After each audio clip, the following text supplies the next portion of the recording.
Welcome back to the Voices of MED13L, the official podcast of the MED13L Foundation. I'm your host, Vanessa Dias, a mom to a child with MED13L and a part of the community working to build understanding, connection, and hope for families around the world. Today, we're continuing our series, Growing Up with MED13L, with Life at 14.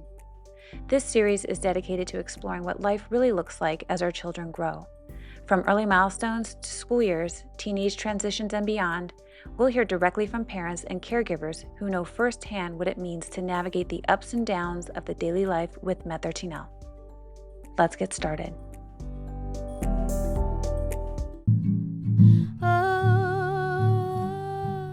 together we are not so real.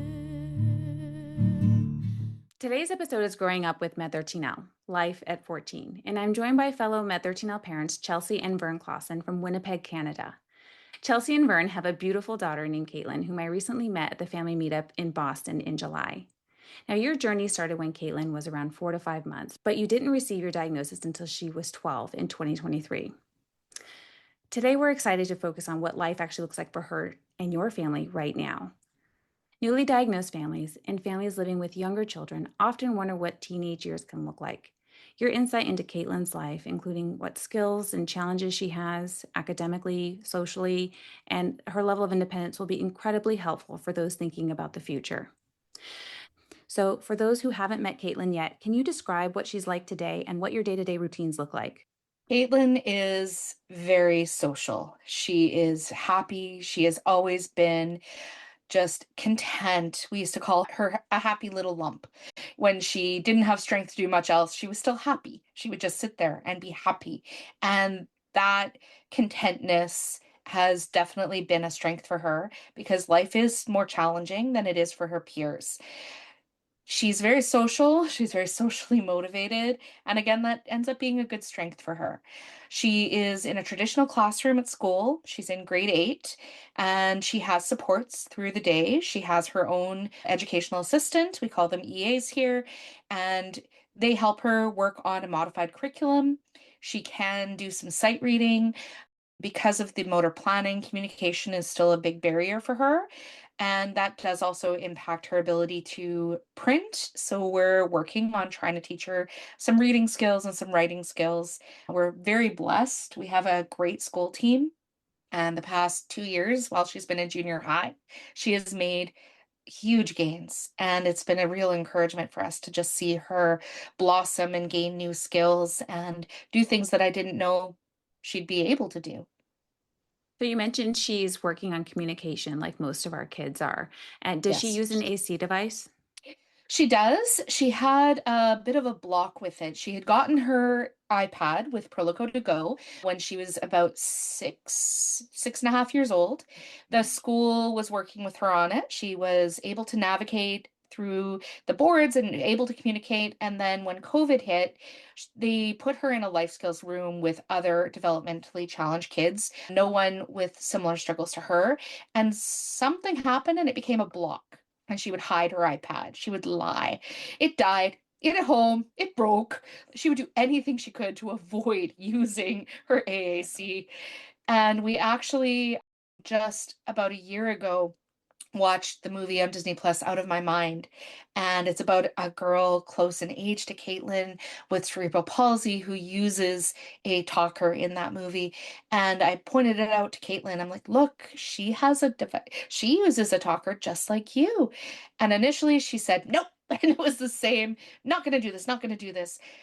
But when I pulled it out the next day, she's actually broke through and started using it. And so for the past year, we've been seeing her use it as a tool, which is what I always wanted. Because she's so socially motivated, she doesn't love using AC. She doesn't view it as her voice. Her peers, her siblings, her parents, we all just speak and we don't have to think about it.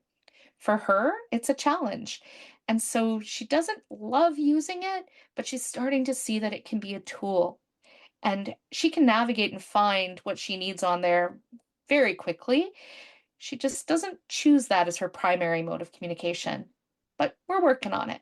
So, how is her communication then? Does she get frustrated with not being able to express herself freely, or do you feel like maybe she's answering questions very matter of fact rather than elaborating on what she would really want to say? I would say she's definitely at times it's very much like one word answers, and sometimes it ends up just she ends up hyper focusing on one phrase or one word. Like for the longest time, we have a dog, her name is Bailey. And when she would want to go home or she was tired, she would say, Bailey at home. And she would repeat that over and over again. And And that's her way so of that communicating that she that was her wants to way that she go. wants to do Yeah. something, wants to go somewhere, or mom's at home or dad's at home. The words that she was familiar with and she could say easily Yeah. that were practiced. But yeah, definitely frustration. I know Chelsea shared with me one time a couple of years ago.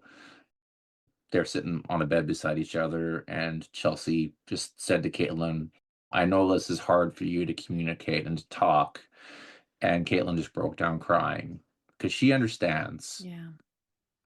the apraxia, because that's another comorbidity with her, is the apraxia of speech. It's hard. It's really hard to navigate. So we're seeing gains, but sometimes it's two steps forward and three steps back. Yeah. I want to be able to hear her stories, and she has so much to say and so few words to express what she has to say. Do you feel like when she's using her AC device that she's using more descriptive words or perhaps saying like longer sentences, or is it still just like a 1 to 2 word answer? A good example of how she can use the AAC is actually when we got back from Boston. After you travel a little bit, everything's everywhere, nobody knows where anything is, and she couldn't find her hairbrush. Which normally she doesn't have any problems. She can find it. She's able to bring it to me, put it away. She always knows where it is. But in the chaos of packing and unpacking, she couldn't find it. And she was trying to find a way to tell me she needed her hairbrush. And she didn't have a word for it. So she grabbed her phone, which has the same board that her iPad does with her Prolico. And she was in the personal care folder and she was scanning and scanning. But because she's never needed to find brush on her AC and on a phone, it's such a small board. She couldn't figure out where it was. So then she went back into colors and hit pink and looked at me. And then I put it together. Oh, you were in personal care. What do you have that's pink? Are you looking for your brush? And she just went, yes. So that was a huge breakthrough because she was able to use. Yeah. That's the kind of thing she's using it for right now with us, is when she can't find something, she'll show us that she can find it on there. And she's proud of that. Yeah. I feel like so many people say their children don't need the AAC device because they do have words, but having something like that accessible to children when they can't find the words is so powerful. It is. Yeah. And it showed her that there's a way for her to get that across to someone who doesn't understand her. She's missing a lot of the end consonants of her words. So when you know the context, you can piece together what she's saying. If we're at the dinner table, she's talking about something and we just ask, how was your day at school? It's easy to figure out what she's trying to say. But for someone who doesn't know her, they're not going to be able to understand her as well. So for her to have those tools to be able to give that context is going to be life changing for her. And then as she learns how to read and write, to be able to type something or print something, just to have someone else be able to understand her when they don't know her and can't read her as well. That's what we want for her. We want her to have that independence. We want her to have that power because it's a human right to be able to communicate no matter what it is. And we take it for granted when it's not a challenge. Yeah. Absolutely. Yeah, and with that, I feel a lot of my own emotions being reflected in what you're saying. And for me, focusing on life skills for my daughter is so important. Would I like for her to be able to have a job and do all of the things that typical individuals do? Yes. But what I want for her is for her to have a voice and for her to be Yes. able to express herself, to be able to keep herself safe Yes. and express her wants and needs and be able to form relationships Yeah. with friends and family members. It's so challenging. Unfortunately, the speech therapy services that are available in our province are consultative through the school. And she's lucky if she gets a speech session every 6 days. We run on a 6-day cycle. And that's just the way that the system is set up here. We have access to private, but it's costly. And with our insurance that we have through work, because we have free healthcare, our insurance only covers $500. We each get about $500 a year, but that's about 2, 3, 4 sessions, and that's about it. So Yeah. it's hard to do private when you know that it's such a small amount. And finding somebody that understands childhood apraxia of speech, because it's not something that is widely known or widely addressed up here. So there's one therapist or two therapists in our city that even have a concept of what apraxia really is. I'd say there's more than that, but if you look on the Apraxia Kids website, there's specialists listed in every city. There's none listed in Manitoba. So we don't have anyone who has taken the time, even if they are familiar with it, they haven't taken the time to advertise that and to put their name out there. So it ends up being word of mouth. It ends up being, if you're lucky, you talk to someone and you find one that knows something about it and can help you. But it's definitely a challenge. And it's something that has caused us to rethink where we live several Yeah. times. But the grass is always greener. We know there's struggles in every area.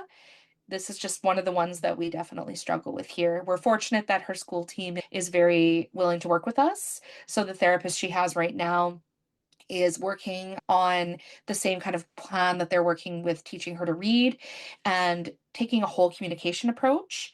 So she's trying to teach her AC, but also trying to work with her on some of the articulation and on some motor planning.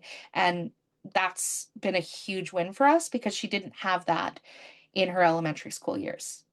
I've spoken to many different speech therapists, and a lot of them say the AAC device is also a powerful tool to help encourage reading and hearing the pronunciation of the words as the system reads it back to you. It really Mhm. helps just reinforce language and Mhm. reading. So it's a win-win for that. And I'm so Yeah. glad that she's reconnected with the AC device. Yeah, us too. For sure. At 14, she's in eighth grade, ninth grade. She's in 8th grade. She's a year behind, so she is currently in 8th grade. In her case, it's really hard to put a level on her. The communication struggles have made it that we really don't know what's going on in that little brain of hers. We know she is extremely observant. She will be the first person to tell anyone if, oh, did you get a haircut? Do you have you got your nails done? That was different than yesterday. Oh, you have a new shirt. Like she'll catch anything that's different. She's observant. She knows where she is. She knows how to find places. She knows if we take a different turn to get home that we're not supposed to go this way. But she doesn't always have the words to tell us what's in her head. So we don't have a formal, she's at a grade 1 level, she's at a grade 2 level, Mhm. which is both good and bad. It's scary because you want, as a parent, to be able to put a number on it. You want to say, okay, she's supposed to be in 8th grade while she's in 2nd grade. So we have this and this to do to get us back where we're at. And she can't really be measured that way for a lot of reasons. In some areas, she's still working on some preschool skills, but that's also with her how the MED13L is affecting her. She also has motor planning issues in her hands. So she can't print very easily because of that. Because just as hard as it is for her to say a word that she doesn't know, it's also hard for her to learn how to write a letter. There's so much repetition in building that motor plan to even just do the letters of the alphabet. So how do you assess reading and writing skills when she can't tell you that word is dog? She can't write that word because she can't tell her hands how to make it. To your point, I do think that it's very much related to MED13L and the motor planning because rare kids in general, they don't fall anywhere near the baseline of a survey. And a lot of the times, like you're mentioning, Caitlynn, she's very intelligent, but there's a lot of Yeah. barriers for her to express her intelligence. And Yeah. being observant is still a skill that I know a lot of adults are working on, and she's Yes. clearly very much on top of that. And recall too is very challenging. They may have a skill one day or even one moment, and then you revisit it perhaps 10, 15 minutes later, and they're unable to replicate it. Yeah, it's definitely a challenge. And we had to do a psychological assessment when we were going into junior high, and it was terrifying for me. I was fully expecting severe intellectual disability just because she doesn't test well. It's a Mhm. lot of work for her. And she shuts down because everything is so hard. She'll just refuse. She doesn't see what the point is. Like, why does she care what you think of what she can do and not do? So she just won't do it. It's hard work. And we were fortunate again. We had a good team. They did the assessment in very small pieces when she needed it. And when we got the results, it was a moderate intellectual disability. And that was better than I expected. Not because I thought she wasn't intelligent, but just because I knew she wouldn't test well. And I knew that you can't put her skills on paper and expect to just have it be an IQ score because that's such a small piece of the puzzle and it doesn't say anything about who she is. I totally agree with that. It doesn't reflect who you see as a day-to-day kid. So it sounds like she has a really full life and you have many kids. Yes, we have Yeah. five. You have 5 kids. That's a lot. That's a lot. Can you tell the audience how she connects with her siblings and how she connects with her friends? How is she in the dynamic of a family of 7? She's the youngest, so we have four boys and then we have her. And you would think that would mean she'd be a tomboy, but No. no. She has been the girliest girl from the moment any personality started coming out. She loves everything to be pretty, and she's going through a bit of a dark teenager phase, liking to dress in black. Again, that's age appropriate, so I'm okay with that.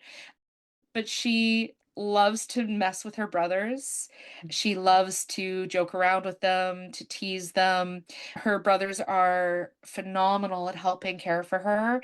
They help take her off the school bus while I'm at work, and my one son constantly tells her she stinks. So it's like, "You're stinky," and then she laughs and, "You stinky, Lila stinky." Like she will just poke at them and bug Okay. them just as hard as they can dish it out. She will dish it out back to them. She's very blessed to have great brothers and a good relationship with them. It's not without its struggles. She does require a lot of care. She also has impulse control issues. She has ADD, so she won't necessarily think anything of just smacking them. And they won't necessarily see it coming. So there's challenges, especially when it comes to impulse control. She struggles connecting with her peers, especially on the ones that are exactly her age level. For a long time, she was more comfortable. She's always been a caregiver. She loves little ones. She loves babies and toddlers and helping take care of them. She also gravitates to her older brother's peers. And so she tends to either go to the older kids or to the younger kids. That's so interesting. It's so similar to Elle. Elle is the youngest. We have 2 boys, but it's the Right. impulse control. And I don't know if Caitlyn is like this, but Elle will only punch her brothers in the face. But it's just a brother thing. So I don't know. It could be a typical sibling relationship, right? There's like a Sounds pretty typical to me. yes, exactly. Yes. And I definitely see it that way. I think about the only challenge that she faces, as opposed to neurotypical siblings, is that she doesn't necessarily understand when something's appropriate when it's not. So, what might be okay in one moment for her to be smacking them might not be okay another moment. And so I have to remind them sometimes, I'm like, you guys got to be easy on her. You created this dynamic with her. You have to be patient when she doesn't realize that now isn't a good time to Right, sit there and punch you in the arm. right, But she doesn't, just because she will punch her brothers, she's never punched a peer. It's a right. very typical sibling relationship. Because she has older brothers, she is a little bit more rough and tough with the boys at school. She has no problem roughhousing with them, where some of the other girls are like, "Oh, no, that's not okay." But again, she has four older brothers. So I look at that as being relatively normal. The best analogy I was ever given for Caitlin, and it was to do with her speech. It was the first speech therapist that she saw, and the speech therapist actually described apraxia to me as it's like a piece of Swiss cheese. So she has holes that don't necessarily have rhyme or reason to them. So she has some sounds, and this is when she was 2. She had some sounds that were age appropriate, and then she had sounds that were above her age, but she was missing those sounds she should have had to get to the other ones she had. And there was no rhyme or reason. And to me, it was her entire development. Yeah. Because there's some areas that I look at her and I'm like, this is normal. Caitlynn has a crush on a boy. This is normal. He does not like this. Dad is not happy that there is a crush No. involved. But that is normal. A 14-year-old girl having a crush on a school peer, that is a typical experience. And the fact that we were able to figure that out, that she had this crush, makes me so happy because it's normal. But then there's other things that she has a hole and it doesn't always make sense. Right. And it's just trying to figure out how to navigate those holes and create bridges when necessary. And other times, just be willing to accept that, okay, there's a hole there and it may or may not be filled, but doesn't change who she is. Absolutely. It definitely makes parenting challenging. Yes. Much more challenging than parenting a typical child.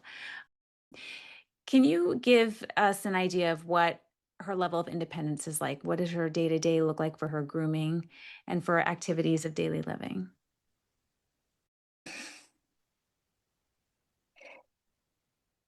She's fairly independent. She does need a lot of supervision because of impulse control. So we like to be on the same level of the house as her. So when she's upstairs in her room, like a typical teenager, we try to make sure that we're up there just so that way she doesn't get distracted and go and do something she shouldn't, see a shiny thing and get wanting to do that. But she dresses herself. She can do up zippers. She can do Velcro. She can't tie her shoes. She can tie a knot, but she can't do a bow. She can't do buttons, but we just find clothing that works for her. And as long as I buy clothing that doesn't have a button, then she's able to dress and undress herself. When we tell her, go put your pajamas on, she puts her pajamas on. She knows when she's tired, even if we haven't told her to go put on, her pajamas will be on, and she will dress appropriately. She knows what certain clothing is appropriate for school and what clothing is appropriate for going to church. And she can pick her own outfits with good success. She, with the motor planning, she struggles with the actual grooming. So she's mostly independent with going to the bathroom. She still struggles a little bit with bowel movements, which I think is because of the low muscle tone that she has. So we're still working with some challenges that way, but she can't clean herself very effectively. She needs supervision in the bath because of her seizures. So she can't be alone, but we try to give her opportunities to do as much as she can on her own. And she has short hair, so she can somewhat brush it. Like it's picking and choosing sometimes so that she can be a little bit more independent. I might really like a pair of jeans, but she struggles to get them on and off. Well, we're just not going to buy those. No, I was just gonna say her mobility is relatively decent. She can walk and run and jump, but us being in Winnipeg, winters are a challenge with ice and unstable surfaces. Her balance is not the greatest, so she's definitely uncertain on ice, and she's taken a few spills because of that. And so we're extra cautious with taking her outside, especially when weather conditions are less than ideal. And that's a good half the year here. Yeah. So that's definitely still something that's on my mind. Yeah. Since Caitlynn is 14, would you mind sharing with the audience how you're managing puberty and the menstrual cycle, what you're doing for her to take care of herself, as well as if you've taken her to any specialists? So I had done a lot of thinking about this from pretty much the beginning, once we knew that she had some disabilities. And I decided to see an endocrinologist just to ask questions. I wanted to know, what are my options? What do I do with puberty? What do I have to do? This is a scary thought to think about when you're looking at this innocent child knowing that one day this innocent child is going to be a woman in a woman's body. So the endocrinologist and I talked about the different options. We talked about birth control. We talked about Depo-Provera. We talked about doing birth control pills, not doing anything. And I even asked, can we stop puberty? What can we do here to try and make this easier for her? And we decided to go on continuous birth control for her. I didn't want her to have to go through doctor's office visits and then getting a needle. And then with all the specialists, then she'll have that stress and trauma. So we chose, she already takes medications, so having a pill was very easy to add to that. We decided to do continuous, so it stops her periods. So she does not get a period every month. They have said that is fine. There's no side effects to it. It's recommended that we give her a week to have a menstrual cycle about once a year, just so that the lining doesn't build up. The reason we went that route was because with her motor planning and her poor fine motor skills, I didn't want her to feel that it's appropriate for people to be helping her in the community with that. It's one thing for me to be helping her change a pad and make sure it's done right. It's another thing for people in her school. And she wants to be independent. And if we let her try and do it herself and she doesn't have a sanitary napkin properly put on, she could potentially have an embarrassing incident at school. And I didn't want that for her. So we chose to do the continuous birth control. It's working well. We had to go a couple of different pills to find the right one, but she's doing quite well with it, and we haven't had any side effects. Caitlynn has struggled with UTIs because of Yeah. she's had quite a few struggles with UTIs because she just doesn't have the same ability to keep herself clean. And you can only be with your child so many hours of the day. They go to school and you want them to be independent, so you're constantly having to pick and choose your battles and do what you can to help them be as clean as possible, but also not hover over them. And Yeah. that's a real struggle. It's a struggle for every parent, whether it's thinking about what we're dealing with, different challenges, or even just a neurotypical kid. And at what point do you let them go to the store by themselves? At what point, trying to balance that independence with the need to provide care is not the same for any child, no matter what their struggles are. Can you tell us about what your current goals are for Caitlynn and what your long-term goals are for her?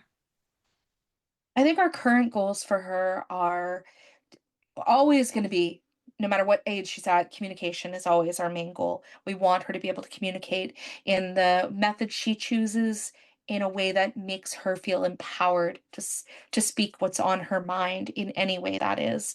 So our goals right now are to increase communication, increase literacy, increase writing, and just to give her a good social experience. We want her to feel that she can make friends. We want her to feel confident in an environment when we're not able to be there.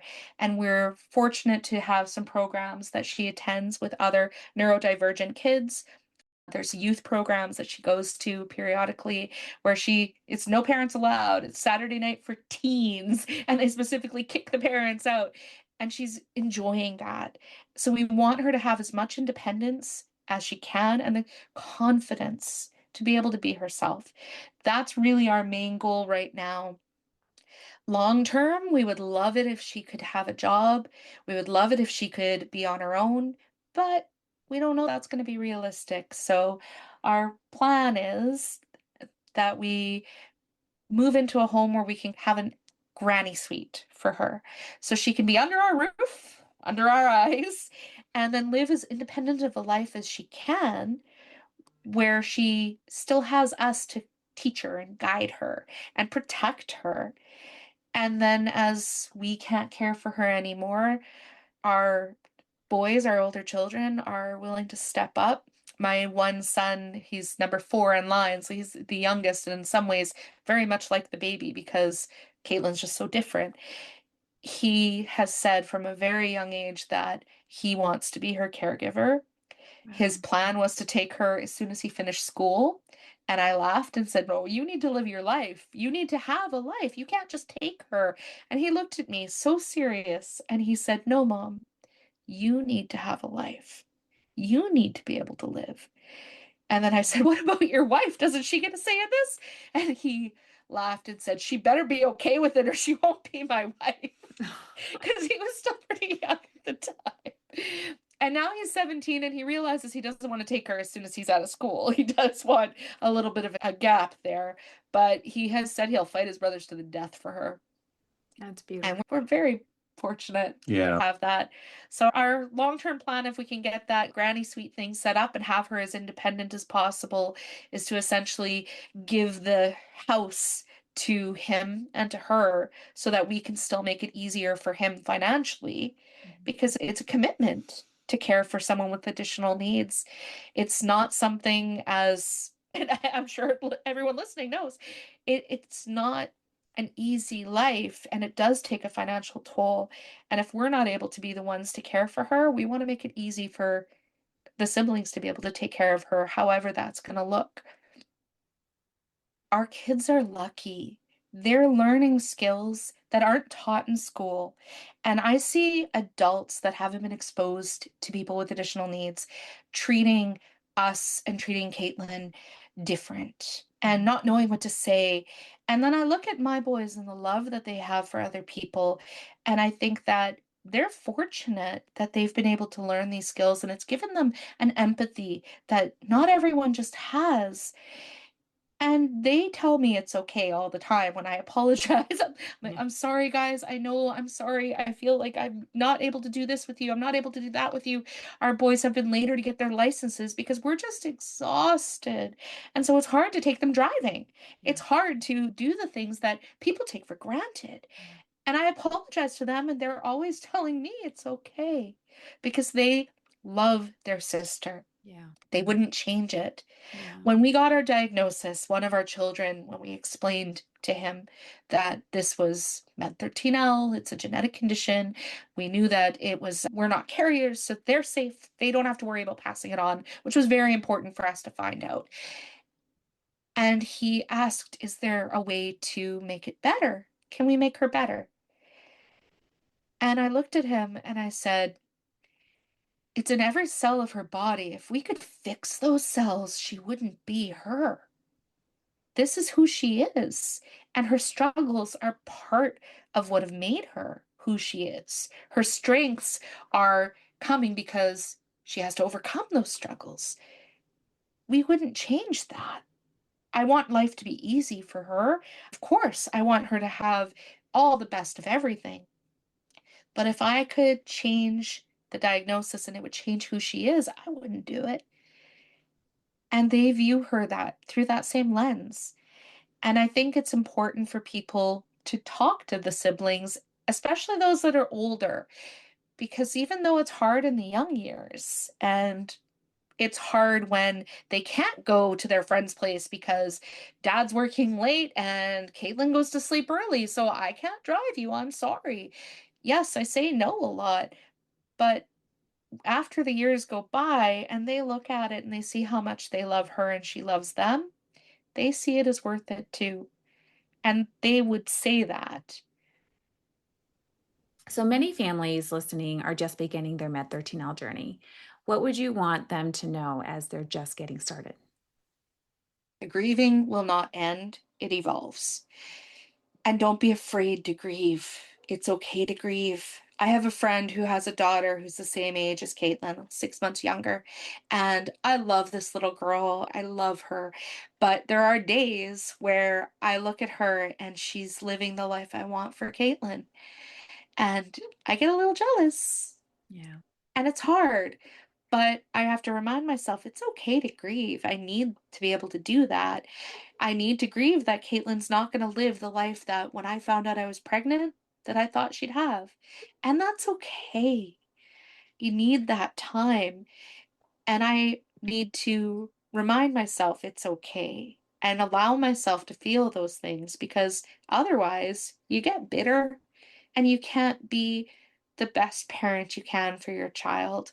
For the longest time before we had a diagnosis, I described it as Caitlynn had no ceiling and no floor.